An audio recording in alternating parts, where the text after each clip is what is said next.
Welcome back, New York City. You now tuned into Paparazzi TV. It's your girl, ReMy'D, and right now I got a very special guest with me, Bakeman Global. Yeah, what's up? It's your boy, Don't Nobody Know You Till You Vocal. I used to be local, now I'm Bakeman Global. Shout out to Paparazzi TV. Shout out to Paparazzi TV. That's what's up. Let us know where you coming from.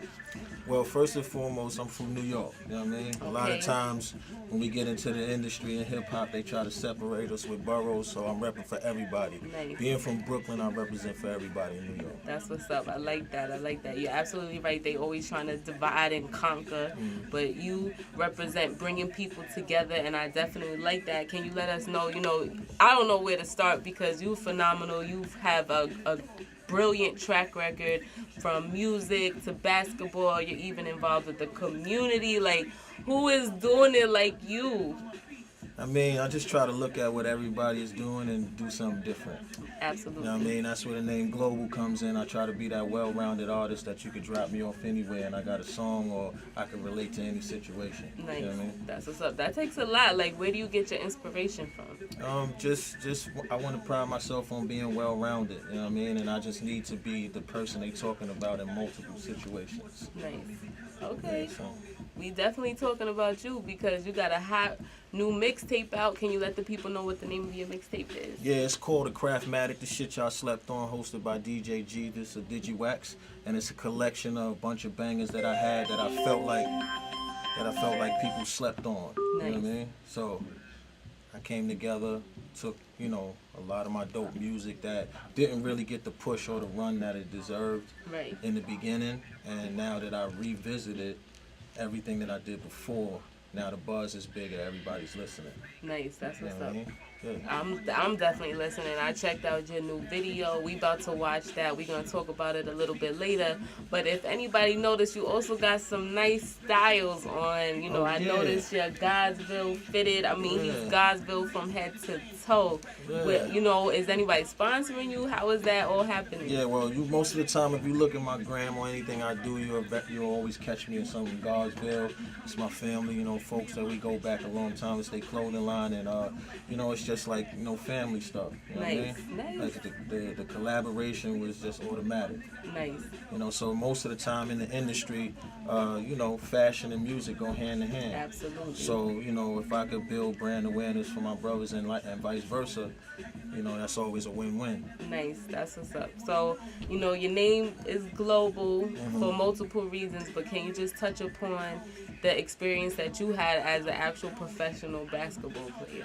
Yeah, well, when I graduated college in 2003, I went overseas to Australia, and I was a pro for 8 seasons, 2 Americans to a team, and I had an amazing time. But at that time, I wasn't an artist. Okay. So, prior to that, playing basketball in New York City, everybody know me from basketball. I've been to several concerts, and I saw a lot of industry people perform, but I wasn't inspired to be an artist. Right. It wasn't until maybe my 7th or 8th season when I went to a show and I saw one of my friends in Australia. His name is Kid Mac. You know what I mean? He go by It's Mac right now. So I saw him rock a show in a city called Melbourne, and I was inspired because I saw my friend do it. Nice. So I used to always ask myself what was after basketball, what was I gonna do? I had a degree to fall back on, but I wanted to do something that I love to do. So when I saw my friend perform, I was immediately inspired. I started writing to instrumentals, and I got a lot of music. My people's over there, Jamaica's Music, and the good folks at Stream AV in Australia, they provided the facility for me to grow and be able to get into the studio whenever I wanted. And I just was passionate about it. The same passion that I put into basketball, I put into music. I wrote all the time. I'm a very literal person. So when I was in college, I excelled in my literature classes in writing and short stories. So I was able to make the transition very smooth. Nice. So I kept at it, and then when I came home in 2010, 2011, I got with my longtime brother, mentor, Mr. Terrence. We we hit the road running. You know, I had enough material that I brought over so that I was able to make a mixtape, you know, and I dropped a mixtape, and then I've been in an open mic or showcase every day of the week for a year straight in 2011. You know what I mean? If you're familiar with End of the Week, EO Dub, we had a blizzard and they still was open, and I was there. You know, so I was hungry, dedicated. Like when I was playing basketball, I was always in the gym shooting and working on my game, and that made me able to be a pro. So now I'm doing music at a high level. I apply some of those same qualities to the industry and to my craft. Nice, that's what's up. That definitely takes a lot of effort. Is there any, words that you could give to people to inspire them who are, trying to be on their grind and do their own thing, whether it's basketball, music, fashion, anything? Well, I recently saw something that Rick Ross was talking about, and it was a piece of advice that he extended, and now, I apply it, and I think it makes the most sense out of everything. And he said, don't be afraid to ask for help. Right. Sometimes you think you could do it on your own, like my man back there was saying, nobody could do it on their own, and sometimes those answers are right next to you, right, and within your camp. And if you ask for help, you will cut through a lot of the difficulties that you may have when you're trying to do it on your own. So if somebody coming up, whether it's basketball, sports, music, or whatever, don't be humble enough to ask for help, and also take criticism. Listen to your family, listen to the close people around you that's not going to be yes men and tell you what you want to hear. Take that criticism, take it on board. They may see something that you don't see. Right. So, like he said it, a closed mouth don't get fed. If you need something, you got to open up your mouth. Yeah. So, in particular, we're going to watch your video, but let us know, how did you put that song together? Because that's a dope track, The Big Homie. That shit is rocking. So. Yeah. It's The Big Homie. It's a tribute to one of my favorite rappers of all time, Notorious B.I.G. Being from Brooklyn, I'm inspired by a lot of things Brooklyn. And I came up with the idea because I took every single bar on the record is a Biggie song title. That's crazy. Every single bar. So I wanted to be a little bit creative with the pen, and because most of the time in music nowadays it's a young man's game, and it's not really lyrical, and it's all party and talking about different things. So I just wanted to be the first one to put out a record like this or something like this. Right. I have 3 more just like this. Oh wow! So we gonna expect more. Let us know about those tracks too. Yeah. In the same manner that I did this record, every bar is a song title. I have one for Big Pun, I have one for Nas, nice. and I have one for Pac. Tupac, nice. Yeah, That's what's up. That sounds crazy. So I just try to find out the ways where I could be different.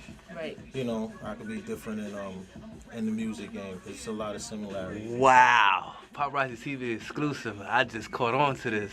That's crazy. So, yeah. But, how do you, not conform, like you said, in a time where everything has to be the same, similar, how do you deal with the pressures of not conforming and, being your own individual? Well, if you pay attention to the industry, yes, it is political, and, they look for artists that represent past success. So if the Soulja Boys and people like that has had success, right. They want to duplicate that. But I just stay true to my my form, and right. Like I said, I'm very literal, and that comes it's a gift and a curse. Right. So I like to take pride in what I'm writing, and I always make sure I'm saying something that could be passed off as clever or something that you can learn from. Nice. I respect a lot of lyrical artists. There's so many out there, and that's the stuff that I gravitate towards. Right. I think it's coming back to that.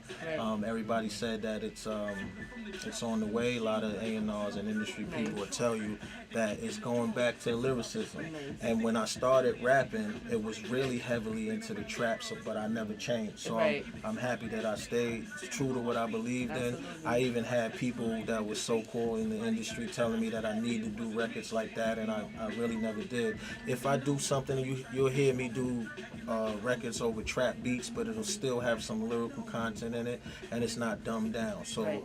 I'm just glad I stayed to myself. Absolutely, definitely. I'm sure your fans is loving it too, because they have something that they can listen to that, you know, takes away from all of this party, let's all get wasted. Sometimes you gotta open your eyes and see what is going on in the world. So shout out to you for that. That's what's up.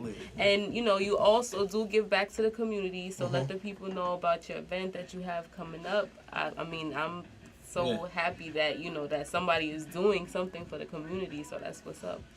Well, like I said, being Bakeman Global, like I said, I pride myself on being an artist that can step in almost any arena. And I'm one of the very few artists from New York City that you could put me in a setting with kids. You could put me in a setting where you can't curse. Right. You could put me in a setting where we talking about current events, and I have something for it. So I've been asked to come on as a performer at the back to school concert at Von King Park on August 20th with DJ Self. Nice. You know what I mean? Shout out to Mona Face On, Peace for Peace, and that organization and all the stuff they doing in the community. And this is just, you know, another one of the community things that I've done as an artist, you know, because I make sure I have something for those environments. That's what's up. So y'all talking about leveling up. This is what you gotta level up to, you know, be versatile, do something for the community, do something for the people. We about to watch this video. I can't wait because the track is fire. Let us know, you know, introduce your record, the video that we about to watch. Paparazzi TV exclusive. Yeah, it's your boy Bakeman Global, and this is my new record, my new video, Big Homie, shot by Supreme Films, produced by Charlie Horse Beats. Check it out.